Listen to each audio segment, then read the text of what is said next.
that's worth knowing is that acorns apparently forget where they planted at least 70% of all the acorns they bury. So, you know, they carry acorns around from place to place and bury them, and they're planting trees like there's no tomorrow. And it answers a lot of questions on my property about, I have very few oaks on my property behind my house, but when I walk around the woods, I've got little oaks growing all over the place. You know, what's up with that, you know, but animals are carrying them all over. Use the cap, the acorn. Eat the cap? Yeah. Eat the cap? Not that I'm aware of. You just eat the inner nut. It's just like any other nut, except it's a little on the bitter side. So, but once again, it's free food. People make flour out of it. They make you know, breads and pastries out of acorn flour, and it's healthy for you.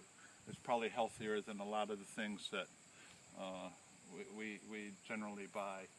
Like, you know, take wheat products, for instance, you know, I mean, and there's a lot of talk about gluten-free diets and celiac disease and this and that. And it turns out, though, that something like 65% of Northern Europeans have at least some sensitivity to wheat, and that sometimes it's actually below the level that you can detect from on a day-to-day basis, but it's still really not that good for you. Also Italians, there's certain ethnic groups, and those, you know, those are some of the ethnic groups that seem to eat the most wheat too, you know, but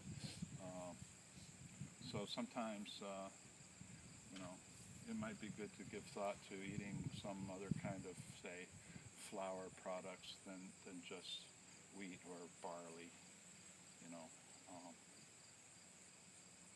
Rice has rice flour is good for some things. It has no gluten though, and it has a funny texture, so it doesn't work for everything. But there are other, you know, there's acorn flour, and there's cattail flour, and there's all kinds of different flour that is available besides wheat.